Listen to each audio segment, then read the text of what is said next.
12 fast break point advantage for in favor of the Herd team. So yeah, I think a zone could have helped. So it's good to see that there's still an aliveness to a zone, if you will. Maybe we'll see it this year. I don't know. We'll see every defense this year, Christian. See every defense. We'll see every offense. We'll see a lot of weird things. We will see a lot of odd things, yes. But I think going back to the first point like that I mentioned to kind of kick this off, I think, yeah, it was more, this kind of revitalized, I think, a lot of interest in TBT and the Syracuse alumni team and in Boeheim's Army for a lot of fans because of that disappointment of last year. And so now maybe you'll start to see, other couple more players, maybe have more interest in joining the program, or joining the team. And maybe it's and maybe it convinces Tyus Battle or Malachi Richardson to, maybe not stay overseas as long as such. I mean, spoiler for those who don't know, those are the main reasons why Malachi Richardson, Tyus Battle, and Matt Morgan weren't available for Syracuse. It's because they were locked into those overseas contracts that they're playing for their other teams. At least that's what I believe was the case for Tyus and Matt Morgan. I'm not sure if it was the same for Malachi Richardson or not. But I mean, they're having pretty good overseas careers, and so those seasons are still going. So that's why maybe another deep run, Sean Belby next year when he's recruiting the team can maybe bring in someone else that is going to be Grant Riller somehow. Since we're on the subject of like recruitment, maybe Steve, you can start with this one first. So we were doing a lot of like every time there was a sign and kind of break it all down, you get a lot of kind of reactions to different guys joining the roster. Do you think that there should be, for the most part, at least like, let's say 75% of the team or more should be Syracuse alum, or do you not factor that much into the equation in building Boeheim's Army? It's very weird from the fan base standpoint because some people, that's their only draw for it. Whereas others, similar to myself, it's like, all right, you get a Q score, you get a couple of guys can win some games, and you make it happen. And that makes much more sense to me than sitting staunchly by we have to be only Syracuse all the time. I don't know. I don't know why you wouldn't have enjoyment watching some Syracuse alums with other folks, with a primarily Syracuse-based coaching staff and various other things. And, for some reason, it just seems like it works with the nice mix. But it was also enjoyable back in the day when it was strictly Syracuse alums, from a nostalgia standpoint, not from a team construction standpoint, as we saw. I mean, when Syracuse first won TBT, it was off the back of Kiefer Sykes, DeAndre Kane, and DJ Kennedy. Yep. So those are the guys that are the non-Cuse alumni essentially are the ones who carried the team and carried the program. I mean, look at the starting lineup versus Herb Vat in the semifinal, in the Elite Eight.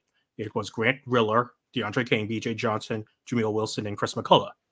So the three non-Syracuse alumni, and then the two quote-unquote Syracuse alumni, in name only. Yeah, I'm pretty sure BJ does not have a Syracuse University diploma. He was here after his sophomore year. Was he here 3 years? I thought he was here 3 years. Oh, then he may actually. I mean, I could be wrong also, but he was here for either 2 or 3 years. I don't remember exactly. He was here from 2013 to 2015, so you are correct, sir. Yeah, so theoretically, he could have had enough time to get a diploma here. Yeah, so maybe he actually is a Syracuse alumnus.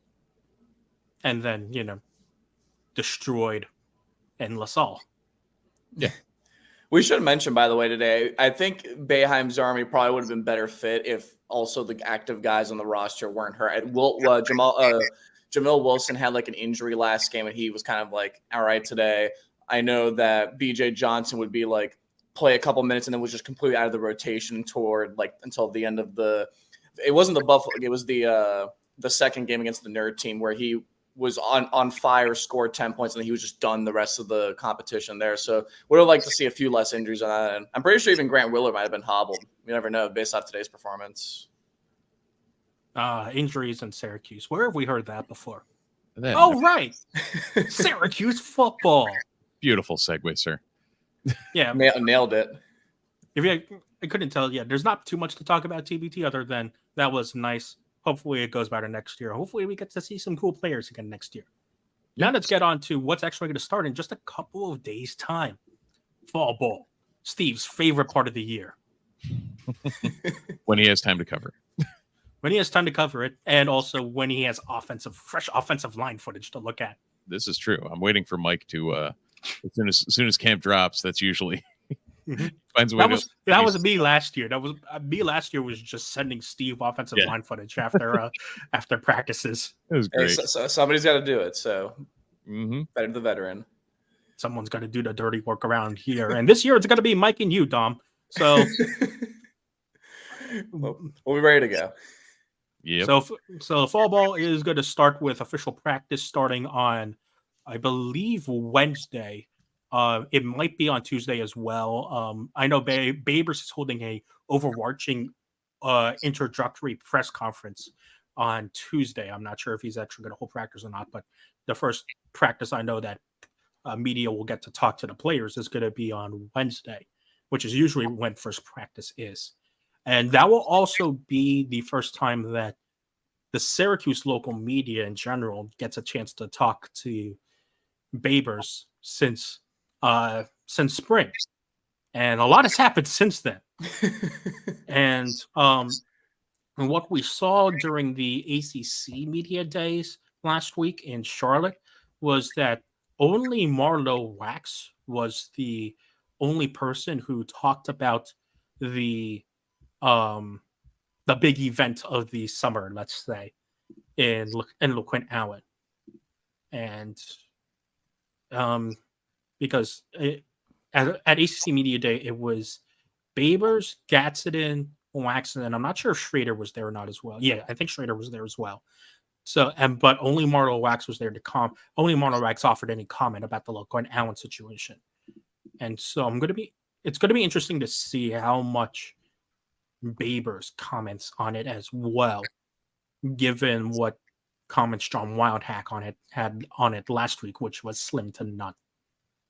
Yeah, I was able to watch the interview with Syracuse.com, and it was super weird because we had pointed this out in Slack. It was like 4 or 5 times. Mike Waters had asked at some in various degrees, like, what are your thoughts on the Quinn Allen situation? And kind of like tried to find angles to make him answer. And he basically was like, the situation happened and we're happy to move on. And he kind of repeated that same sentiment 4 or 5 times. So I imagine it'll be there's enough distance where I think it may not be the biggest deal, but then again, this has been something that has dominated what we've been covering and dominated what everyone else has been looking at with Syracuse football, is kind of how this whole situation was handled and how it impacted the team. So I think, Steve, it'll be a big priority probably. Might be the first question asked during that media day. So I would put down good money that it's the first question asked on media day. Oh, 100%. And you're saying he just pulled the Marshawn Lynch, I'm just here so I don't get fined? Let's contact our friends at DraftKings. What are the odds that, Minus 200. Yeah. Yep. So, no, that and the situation seemingly has resolved itself, maybe, hopefully. But what's that going to mean on Wednesday when the rubber hits the road? Like, is he full go? Are they going to slow him up since he couldn't participate? Well, remember also that he's not going to participate just at all until mid-August. And so what was the date on it? I thought they were reinstating as of August. No, they never gave a date. The only thing that came out from all the reporting and from the Syracuse University official announcement is mid-August. So we don't know. Undoubtedly, he's not going to be participating on Wednesday. Yeah, so we're not going to see him for probably the first 2 weeks of the season. Which I would agree. Yeah, which brings up an interesting other question. Juwan Price is probably the number 2. Is he? I don't know. I don't see another option as of now. Because let's remember what also happened in that 3-week span that Syracuse we were all wondering if Syracuse was actually going to have LeQuint Allen or not for this season, is that Syracuse got 2 running backs in the portal, both JUCO guys. And so now we find ourselves with the 2020 problem of, wow, we have running backs. Hopefully they all stay / don't get injured, and we don't go to the 7th string option. Yeah, so we brought in Destin Hawkins and JJ Branham, I believe. So a 6 foot, 200 pound true sophomore and a 5'10", 205 pound redshirt junior, to, I guess, bolster the room that we at the time thought needed bolstering and now apparently does not. So Branham was a Blinn College and Eastern Michigan product. And then I don't remember where the other running back came. Yeah, I don't remember either. I forget if it was in New Mexico, or am I just making that up? Well, New Mexico is Juwan Price. Yeah. Oh, that's right. There we go. Yeah, because all of your transfers belong to us. And apparently all of your New Mexico State transfers belong to us because Jason Simmons Jr. is also from New Mexico State. Yes, he is. Good call on that. Yeah, Destin Hawkins came to us from Menlo Park, California by way of... Menlo Park, California. Yeah. Huh. How's he a sophomore and did not play anywhere else? Foothill College. Ah, okay. Did not have games at Foothill. As I nod with obvious agreement of knowing exactly where Foothill College is. Apparently, it is a public community college in Los Altos Hills, California. Wonderful. There we go. Cool. I don't even know where in California that is. I'm sure he'll enjoy Syracuse in 3 months' time. It's in the greater San Jose area. I'm sure he'll enjoy Syracuse in 3 months' time. Yep. Totally the same. Totally the same. Indeed. So I don't remember how much we talked about this, but now that fall ball is starting and more people are probably retuning back into the podcast. First of all, hi again. Hi, everyone. Welcome. Welcome back. We are back from our summer hiatus. Yeah, and for the record, we're also in preseason form, judging by our technical difficulties and the fact that we didn't go live until halfway through the broadcast. Yay! Hi, everyone. So the big question is, with LeQuint Allen out until mid-August, how much is he actually going to be ready to hit the field against Colgate? And for how long can he actually hit the field and can he hit the field for that Colgate game? I would say by his legs, you give him a series or 2 at Colgate, you give him a half at Western Michigan, and you have him ready to rock for Purdue. And that's the good thing about Syracuse scheduling. First of all, God, Syracuse scheduling actually benefiting Syracuse. Hold on. Did you say that there was a... Yeah, I know. Yeah, it's possible. Yeah, it's possible for the first 5 weeks of the season. And then it goes rolling over somewhere. Yeah, because it was possible for the first 5 weeks of the season, and then it all went to crap. Yeah. Evidenced by a 3:30 kickoff at Yankee Stadium. We'll get to that in a bit. Well, if you go first 5 weeks of the season, you're including the Clemson game, which... Really? Yes, I am. No, yes, I am. So it's only the first 4 weeks of the season. Because I don't think you would have liked that Clemson game in the 5th week of the season. No, because then you go 5th week of the season, you go Clemson, then North Carolina, then Florida State, then Virginia Tech. You go by then Thursday night game at Virginia Tech. Oh yeah, good call. Because it's not just it's a Virginia Tech game away. First of all, Syracuse, like if it's neutral or a Syracuse home game, this is more Syracuse favored. Yeah. But it's a Virginia Tech game away on a weeknight after a bye week. Which Babers is generally the bye week curse last year. Yeah, but that was only Babers' 3rd win in his 7th year at Syracuse or 6th year. I forget now. 7th year at Syracuse. 7. And that was only his 3rd win after a bye. Some seasons he had 2 byes. Mm-hmm. And so that was only his 3rd win considering that after a bye week. And also, this is Virginia Tech away on a weeknight. And for some reason, that effing stadium is a lot better on a weeknight than it is on a afternoon game on Saturday. The Enter Sandman will be howling on that night. Indeed. Oh, Mariano Rivera is going to be there? Yes. Oh, Mm-hmm. Noted Virginia Tech alumni, Mariano Rivera. Even though that Virginia Tech is one of, I think, a couple of it's only one of like 4 Power 5 schools that doesn't have a football, basketball, or baseball championship. Huh. I think. I could Really? be wrong in that. Wow. I learned something today. Yeah. So you talked scheduling. Mhm. And is it really that the season is going to come down to those last 4 games? Is everything going to come down to those last four games? Yeah, the season's going to come down to November. 1,000%. I think the challenge that it's something that I've been actually trying to hammer home when I talk to people. What the difference between this year's schedule and last year's schedule is that Syracuse, there was some like lucky wins, like that Purdue win, like that game winner, like that's a 50-50 play, some things like that. But it was a way easier front schedule on the front half than the back half.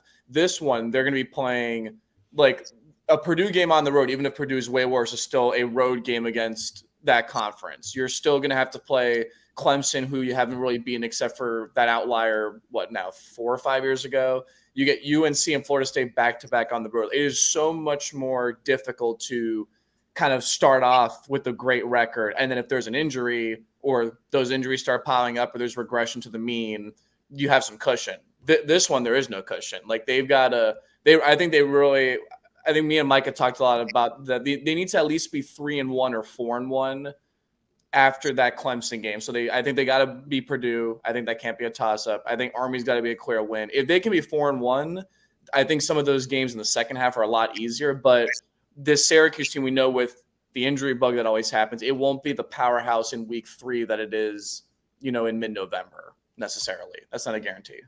Which actually means that the important game might not be the Purdue game, but it's going to be the Army game. Even better, And this is where you start to see if that 3-3-5 that Rocky Long has now fine-tuned is fine-tuned enough because Army is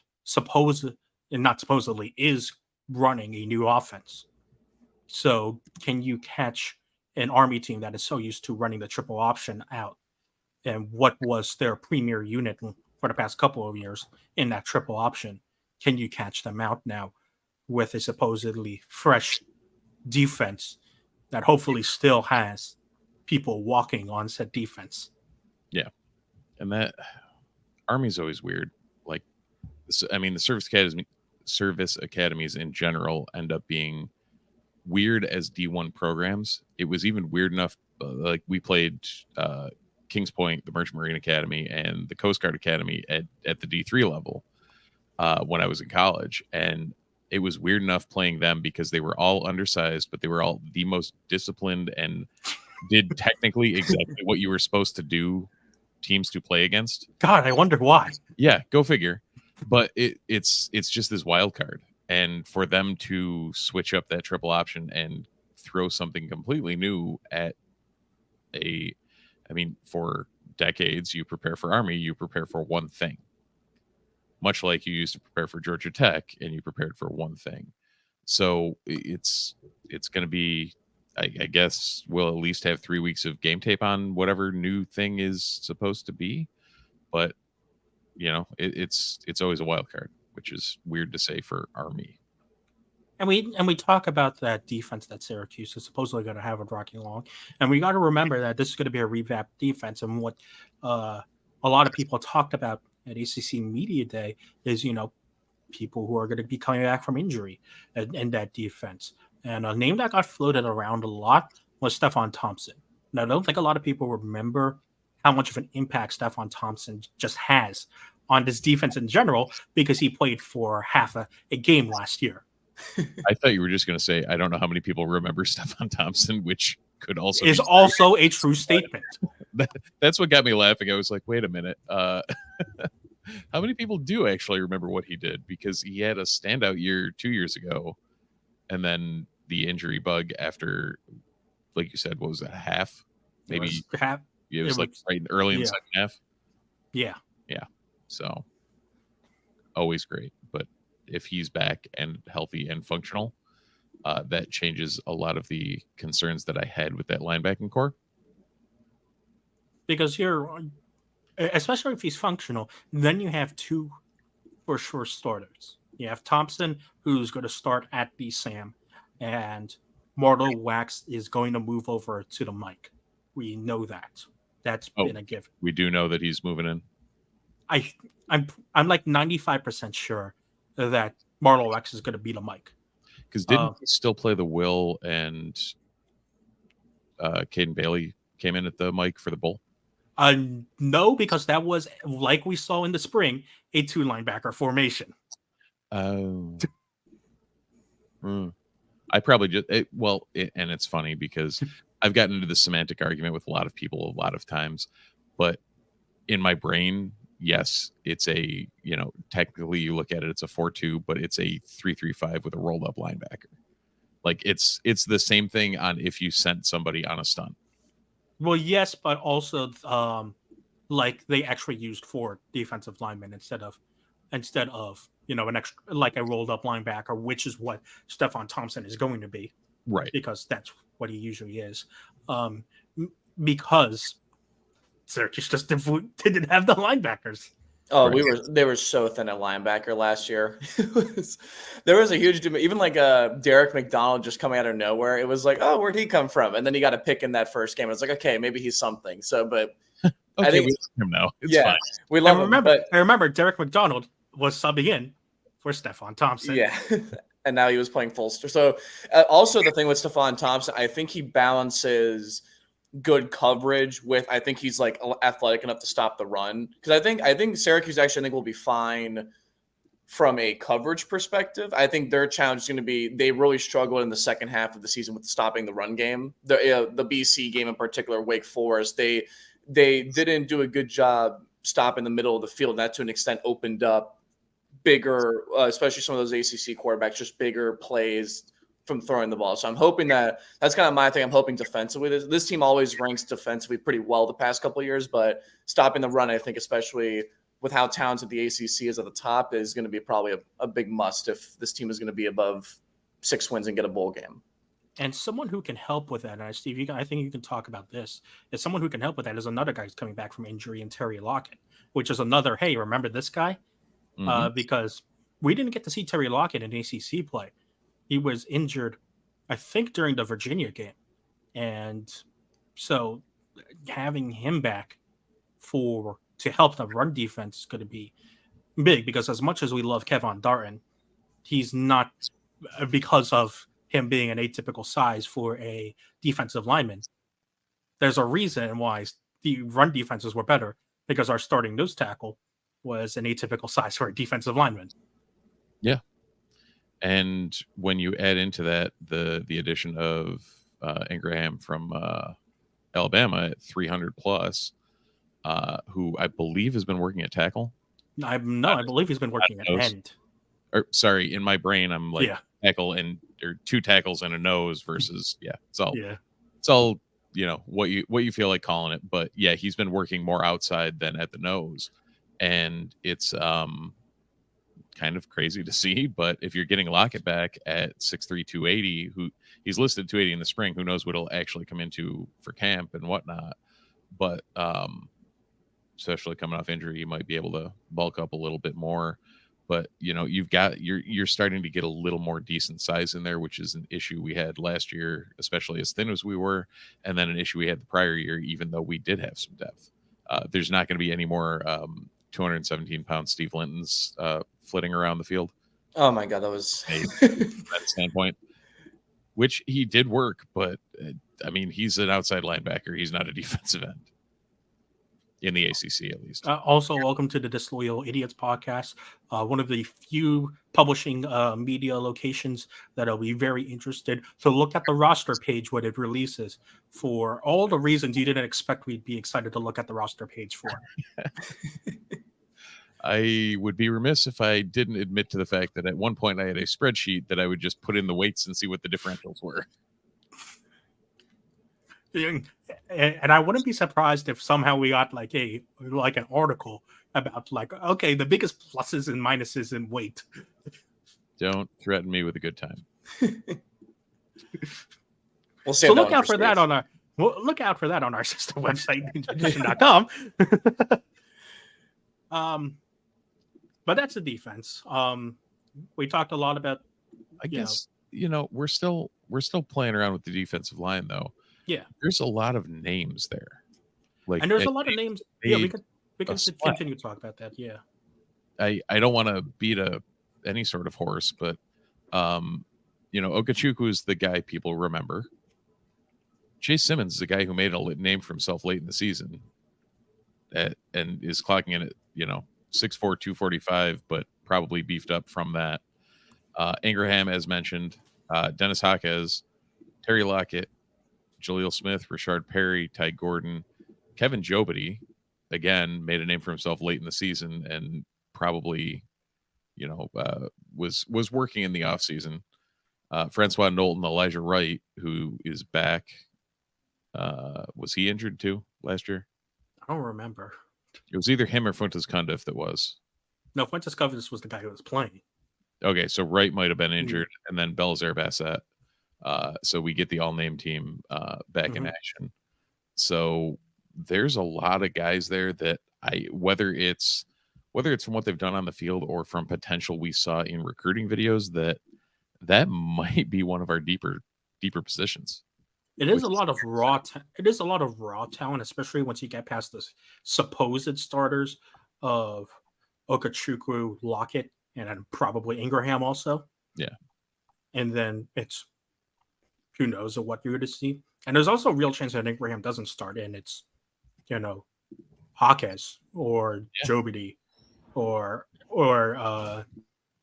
Chase Simmons or Chase Simmons. Yeah.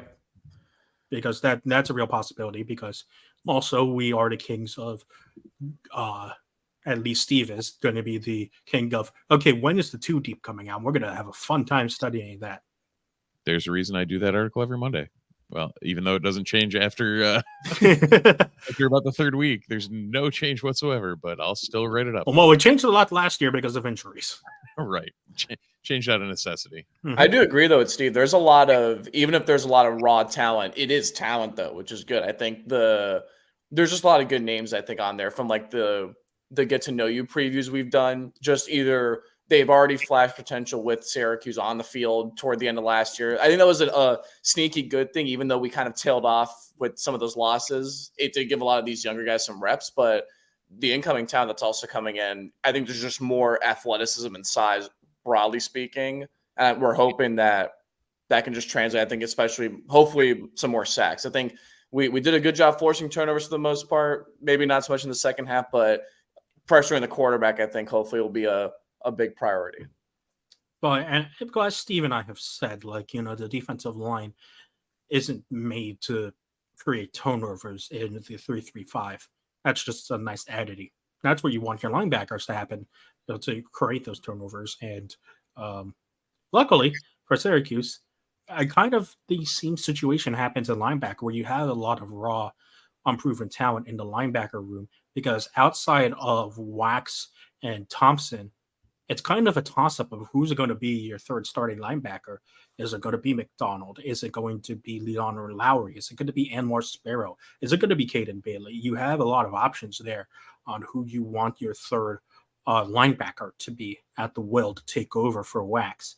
And from what we've just seen, just in general, and how the 3-3-5 works, whoever plays that will is going to get a lot of opportunities at creating havoc and causing turnovers. Yeah. So you want sacks, Dom, but on the other side of things, we want to prevent them. And this is where Dom and I take a seat back and let Steve talk about offensive line. Well, no, it's more Christian. You called it. I'm looking at this roster. There's a lot of threes at the start of these weights for the offensive linemen, which we had not. See, I told you we like looking at the roster page for the reasons you don't like it. Josh Aloa is up to 334. Oh, good for him. Yeah. Like maybe he won't Get run move over as much at center then at that weight. Like they're I mean, we have to start. We have to start with the barometer stick, which is Kalen Ellis. What is he at now? Kalen Ellis is listed as we're still sub 400. We're 375. Austin Kawhi, the other Hawaiian, is at 260. He's the lightest offensive lineman on the squad. Literally, I was gonna say it's the spam, but it clearly it factors in for different. So it factors in for different weight classes, I suppose. Yeah, but like, hey, Austin Kawhi still qualifies for a heavyweight belt. Oh, 100%. Lysander Moliolo is at 360. All name team, good. Yeah, Bleich is 323. Aloa is 334. And this is even without Wallabaugh also. Wallabaugh's at 315. Yeah. Joe Cruz is up to 302. Joe Moore is at 306. Wait, did this just get updated? I think so. That's why I was so surprised. That's a lot of 300 pluses for Syracuse offensive line. Existed. So this did actually just get updated. I'm not sure when this got updated because I see Braden Davis, the transfer quarterback, from South Carolina, on here. So yeah, this did just get updated. Say that 3 times fast. So Trevion Mack coming in at 305 so that's nice. Jaden Bass 309. We got a lot of big boys. Enrique Cruz is up to 311. That's good. Sweet Jesus. Imagine your tackle. Imagine one of your tackles being at 311. We can get all the help on that end. So, now the question, and this is something I lived through. When you get up above 300, moving can become an issue. So hopefully it is not the issue. What was Bergeron at his? Bergeron at his heaviest, I believe, was high 2s. I don't know if he ever cracked. Yeah, I thought it was like 270, 280, maybe low 290, but it was like definitely. I don't think he was definitely either. Yeah, and you can correct me if I'm wrong on this, Steve, as well. But it definitely felt like he was on the bigger side for being a tackle. 322. Yeah, and really? so he was definitely on the bigger side for being a tackle, which is why I think you saw in the draft a lot of teams when he shot up draft boards were considering him at guard instead of tackle. And I think that, like when you heard that Cowboys room footage of them potentially taking him in the first round, they were referring to Bergeron as a guard instead of a tackle, and that's probably where the Falcons are going to play Bergeron as well. Which, if he can move like he did at tackle at guard, then more power to him. Yeah. But then that's where you also have the, like you said, the conundrum of, okay, well, Enrique Cruz at 311 coming in now is good, but like, how much of it do you want 300 pounders on the left side, since it's probably going to be Cruz and Ellis on the left side? Yeah, I don't know. Oh no. Like for the offensive linemen that are under 300, you have Mark Petrie, Patrick Alberga, Ted Olson, Wes Ho, and Austin Kawhi. Yeah, and that's it. Last year we had 8 guys over 300. This year we have 12. And so Davis and Bergeron leaving. And so the guards might be okay, but as we saw last year, especially, right tackle can be a revolving door. Yeah, and I'll be curious as to who ends up winning that out between more. Right now, I think it's more Cruz, or who knows what the new guys. I thought Cruz was starting at left tackle. Other Cruz. Oh, Joe Cruz, right? I forgot. We have 2 Cruzes. Yeah, we have all the Cruzes. Like, who knows what Moyolo is doing? Jaden Bass, Keanu Reed, I believe, was a transfer into. If I'm, oh, yep, there he is. I don't know whether he's playing internal or external line. Wow. Uh, yeah. Yeah. Here we go.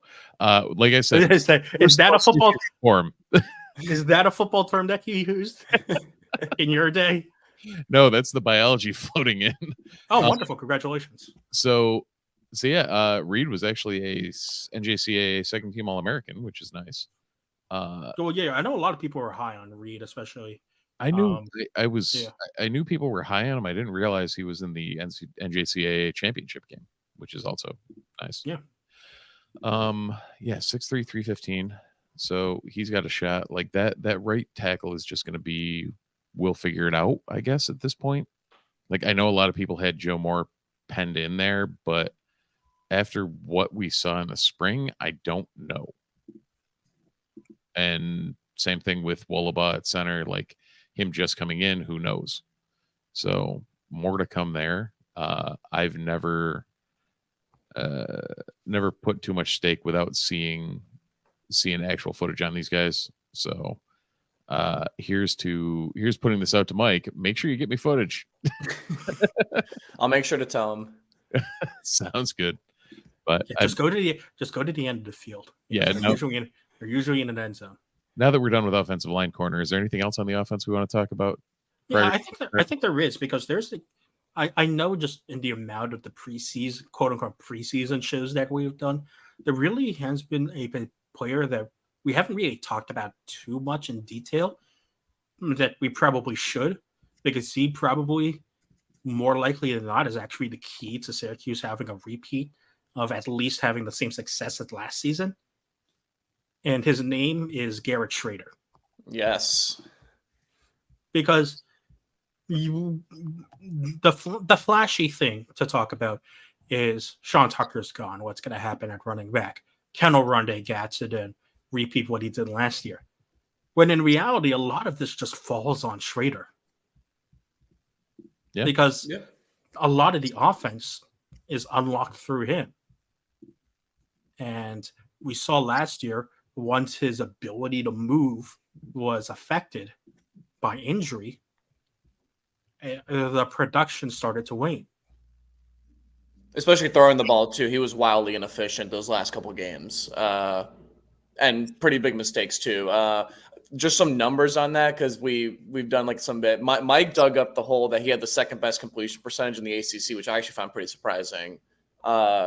He had a 65% completion percentage this past year, and I think he was in like the mid 50s in 21 on higher volume too, which is good.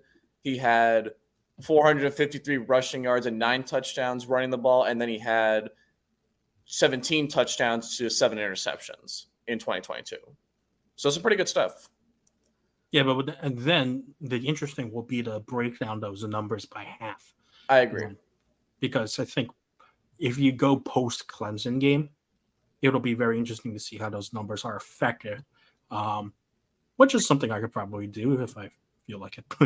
But most likely I'm going to tell you or Mike to do that, because that just seems like a hair-pulling trigger that I don't want to do. I do love Excel sheets. So. Great, Tom. Because because what we saw last year, especially like once Schrader got injured, once Carlos Del Rio Wilson got in, who was still very green, like that, the offense doesn't click as well if Schrader isn't moving that well. And you got to remember also, we didn't see any of Schrader in fall ball because of that elbow surgery that he had. And so, I mean, in spring practice. So now we also get to see Schrader for the first time since the Pinstripe Bowl. Right. And post-surgery. Yeah. That's going to be interesting. It's because especially I think, I'm not going to call it like regression in the mean, but he going from like the mid 50s on completion percentage over almost 65 is a big jump. Do you wonder, can he maintain even like a 60 to 65% completion percentage this coming year? Because the one, I guess, like predicament that I've never kind of like solved is, I think part of the reason why Schrader was so successful is that I think when Sean Tucker broke out in 2021, it kind of opened up the defense. It kind of opened up the offense a lot to everyone, like there was a lot more focus on Tucker that kind of gave Gatson a run to shine more. It gave Schrader an ability to scramble more out of the pocket. It really also, I think Schrader to an extent really ties in with how LaQuint Allen performs, because we've seen and discussed for hours on end the potential he's got, but we've also have such a limited sample compared to what we have with Tucker in 21 and then leading into 22. So I think, but I agree. I think Schrader, from as much as defense does matter, and the numbers show that you still have to have a good defense, you still also need to be able to score 28 to 34 points, I would say, at a minimum against some of these, especially if you're Syracuse. You want to be able to do that against a Wake Forest or a Boston College, let's say, for some of those middle of the pack teams. And then the interesting thing will also be how Schrader works with Jason Beck, because you got to remember also Syracuse this past season, a coaching overhaul. Now Syracuse has a new offensive coordinator in Jason Beck, who now really this is going to be a first full season having the main job, even though he's worked a lot under Robert Anae. He knows basically that system pretty well. Now this is, Jason Beck's team, and he's no longer just going to be coaching the quarterbacks. So how does Schrader and the offense kind of gel with Jason Beck? And how does Jason Beck's offense look? Because I think a lot of what could be contributed to Schrader's success as well is how much Anae simplified what Schrader needed to do last year. Since we're on the subject real quick of Garrett Schrader, should we get into his media comment during the ACC media days about this? I'll pull up the exact quote. He said, "We are deeper than we've ever been since I've been here," in reference to the offense. Are we buying or selling on that take? I definitely have running back. Yes. Yeah, on offensive line, there are definitely bodies, which for Syracuse for the first time in a while is a rarity. And I think the same could be said at wide receiver. There are bodies in the room. It's just that the amount of unproven talent and all those rooms is really, really high, which is really what's going to flip this season. Yep. Sounds about right. That's kind of where I was going. It's a very, very specific comment that is both true and misleading at the same time. Like there's depth in the physical sense. So what you're saying is Garrett Schrader's already perfected coach speak. Yeah, 100%. He's there. Great. Mission accomplished. Well, while we're on that, we might as well talk about the depth in the other positions we haven't talked about. Wide receiver and tight end. Remember tight end's a position? Yeah, me neither. Still have those? Yeah. We have a lot of them, actually. We do, actually, seriously. And because we're talking about tight ends, we might as well. What did Syracuse do with David Clement? Because does Syracuse actually throw to him? That's going to be an interesting thing, because a lot of people, at least in the media, were talking a lot about David Clement. I'm actually not buying the hype just because I'm in a new offensive coordinator or what. Syracuse just hasn't thrown to the tight end. Call Rondé Gatson what you want. I consider him a wide receiver. Right. So, is Syracuse actually going to use David Clement? That's going to be interesting. If I'm not mistaken, too, also coming off a knee injury this past year, so he missed a lot of the season in 22. So he's also going to be coming back from that, which is going to factor that in too. I mean, he looked good in the spring practices that we saw. Again, the media, a lot of the media reports saying that he was getting more involved. It'll be interesting to see, and then it'll also be interesting to see what happens at wide receiver. We're expecting it to be Isaiah Jones, Damian Alford. I think DeMarcus Adams as your ones, with actually Alford in the slot in the Y, or no, in the Z2 spot, with Adams and Isaiah Jones as your X and Ys. But then behind those three, again, it's a big question mark. Who would you say out of the mainstay, or your Christian, your projected number one receivers is the biggest X factor on that receiving core? Isaiah Jones. Easily, yeah. Yeah, because he looked really good last year before that Purdue defender tore his arm off at the end of the game. Because Syracuse, Syracuse hasn't had a ex receiver receiving threat since Tristan Jackson, and that's kind of been a hallmark of Dino Babers' offenses. Yeah. Not just like the new guys that have come in and the new offensive coordinators that come in, just in general. Dino Babers' offense here at Syracuse has always had, a successful one at least, has always had that one X guy who's just going to get a ton of yards. And yes, Oronde Gadsden had a lot of those, but he's playing as a slot receiver. When you think about the guys who had great seasons under Dino Babers, Editawa, Steve Ishmael, Jamal Custis, Tristan Jackson, they're all X receivers. Yeah. And Syracuse hasn't had that since Tristan Jackson. And that was 2019.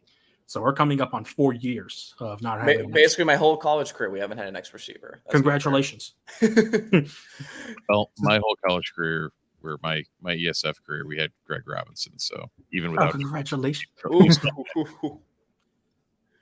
So that's going to be the interesting one, is because it's, for me, it seems like Isaiah Jones is going to be the X, DeMarcus Adams is going to be the Y, and then Eden Alfred is going to be Z superscript 2. So that makes sense. And what? Yes. Ish. Yeah. So that'll be interesting to see with Jones. Hopefully Schrader can actually hit him, because as we saw again also last year, Schrader's a lot better when he's throwing over the middle instead of to the sideline. Yeah, and I mean, maybe post-surgery that gets slightly adjusted. One could hope. Mm-hmm. Indeed. Well, we know what Steve is looking for. When fall ball starts on Wednesday. It's going to be the offensive line. I'm going to look at Schrader and see, okay, is his mobility back? Is his arm feeling okay after the surgery? Tom, what are you looking for? What's one thing you're looking for when fall ball gets started up again? Yeah, Chris, I'm going to be honest. I'll steal your answer here, but I think Schrader, just given the magnitude of this season starts and ends with him, you're thinking, like we saw when Schrader was productive up to that Clemson game, the offense was way above average. And when you have a good defense and you're able to score like that, it was good enough to be as successful as Syracuse was. And simultaneously, when the train fell off the tracks, when Schrader kind of was hobbled toward the end, the offense wasn't as good. So as much as it's like a cop-out, I think looking at Schrader and seeing that's going to determine then, do we need to go to some of these backup options? It's going to determine, how do you scheme around him? Do you go more run heavy? Do you try to make things easier for Schrader, which is probably, I'd say, what Beck might do and what Babers will do. So I'm going to have to go with Schrader. It's going to make or break this year, and what Syracuse's ceiling will ultimately be. Well, it'll be interesting when fall ball all starts up, assuming it's starting up Wednesday. If it's starting Tuesday, yay, an extra day of football. Yeah. But that'll do it for our first fall ball episode, pre-fall ball, pre-Syracuse, the preseason podcast of Syracuse football, with a bit of alumni flavoring mixed in there as well with the basketball team. Dom, thank you so much. The Syracuse soccer schedule dropping. Oh, Andy and I talked about that last week when you were here. So watch the podcast last week. Damn it, we get Syracuse soccer news and I'm not even here for it. Yeah. Syracuse is on the road against the 3 North Carolina schools since NC State. That sucks, and that's all you need to know. Yep, pretty much. Well, that's all for the Disloyal Idiots podcast on the Fans First Sports Nation Network. Thank you so much, everyone, for listening. Thanks, Dom, for coming in to chat with us again. Yep, of course, always waiting. We're looming on the horizon with football. I think the downside to Boeheim's Army being out, by the way, is that we are deprived for at least another month without football and another 3 months without basketball. So I'll be waiting. Don't worry, we'll be back next week when Mike inevitably, because I'm assuming Mike's going to be in Syracuse. If he's not, then we'll just have to rely on Emily Leckler from Syracuse.com providing us with Twitter footage of what the first 10 minutes of practice looks like, and then diving into deep conclusions on what that means for this season based on 10 minutes of practice footage. Oh, yeah, we do love doing that. It sounds fun. We would never do that, Christian. No, we haven't done that for the past 3 years on this podcast that we've run this. Anyway, thanks again, everyone, for listening to us. If you're watching on Twitch, Twitter, YouTube, wherever we're streaming to, thank you so much for watching. For listening on any of your podcast networks of choice, whether it be Spotify, Apple Music, drop us a like, rating, give us 5 stars, leave a comment so we can trick the algorithm into expanding the Ottoman Empire. Syracuse Athletics is about to kick off. We're about a month or so away until the athletic season is back into full swing, and it's going to feel good. Until then, we'll be here every Sunday at around 8 p.m. to hopefully satisfy your needs about Syracuse Athletics. And I guess all that's left to say is go Orange. Go Orange. Go Orange.